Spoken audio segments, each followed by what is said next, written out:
45 bölüm. Силер жерди өкчөмө таш менен бөлүштүрө баштаганда, теңирге арнап ыйык жер бөлүп койгула. Анын туурасы 10 000, узундугу 25 000 таяк болсун. Ал жер бүт бойдон тегерете ыйык. Ал жерден ыйык чай үчүн 4 жагы тең 500 таяктан болгон 4 бурчтук жер бөлүнсүн. Анын айланасына дагы 53 канак аянт бөлүнсүн. Ушул өлчөнгөн жердин ичинен ыйыктын ыйыгы турган ыйык чай үчүн узундугу 25 000, туурасы 10 000 таяк болгон жер бөлүп кой. Бул жердин ыйык бөлүгү теңирге кызмат кылыш үчүн ага жакындаган, ыйык чайда кызмат кылган ыйык кызмат кылуучуларга таандык болот. Бул жер алардын үйү үчүн жана ыйык чай үчүн ыйык жер болот. Узундугу 25 000, туурасы 10 000 таяк болгон жер ибадаткананын кызматчыларынын, лебилердин үлүшүнө берилет. Теңирге бөлүнгөн ыйык жердин каршысынан туурасы 5 000, узундугу 25 000 болгон жерди шаардын үлүшүнө бергиле. Ал жер бүт Ысрайылга таандык болот.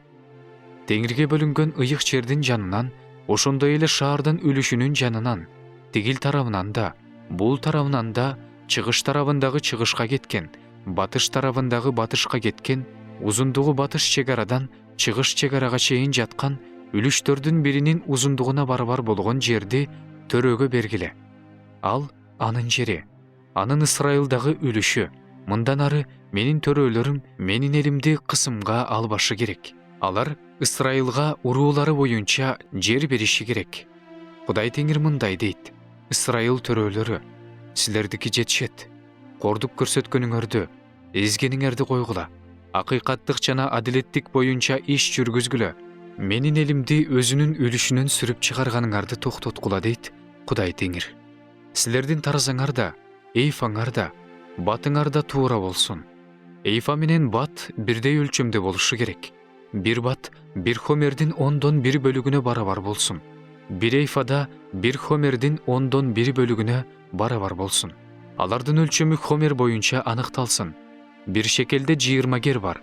1 минаңар 20 шекел, 25 шекел жана 15 шекел болсун.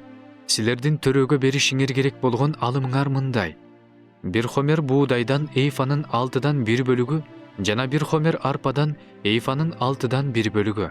Зайтун майы жөнүндө көрсөтмө: бир кор зайтун майынан баттын 1/10 бөлүгү. 10 бат бир хомерди түзөт. Анткени бир хомерде 10 бат бар. Ысрайылдын семиз койлорунун ичинен 200 койдон бир кой бергиле. Аларды тазалоо үчүн нан курмандыгына, бүтүндөй өрттөлүүчү курмандыкка, тынчтык курмандыгына ушулардын баардыгын алып келгиле дейт Кудай Теңир. Бул жердин бүт эли ушул тартууларды Ысрайыл төрөөсүнө берүүгө милдеттүү. Ал эми төрөөнүн милдети майрамдарда, ай жаңырганда, ишембилерде, Ысрайылдын баардык майрамдарында бүтүндөй өрттөлүүчү курмандыкты чалуу, нан курмандыгын тартуулоо, куюлуучу курмандыкты куюу, ал Ысрайылды тазалоо үчүн, күнөө үчүн чалынуучу курмандыкты чалууга, нан курмандыгын тартуулоого, бүтүндөй өрттөлүүчү курмандыкты, тынчтык курмандыгын чалууга милдеттүү. Кудай Теңир мындай дейт: биринчи айдын 1 күнү кемчиликсиз бука чарылып, ыйык чайды тазала.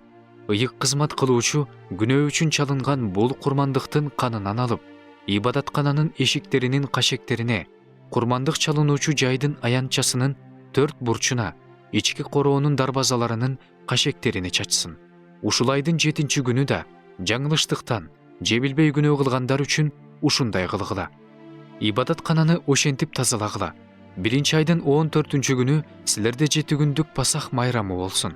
Ал күндөрү ачыткысыз нан жейсиңер. Ушул күнү төрө өзү үчүн жана бул жердин бүт эл үчүн бир букачарды күнөө үчүн чалынуучу курмандыкка чалсын.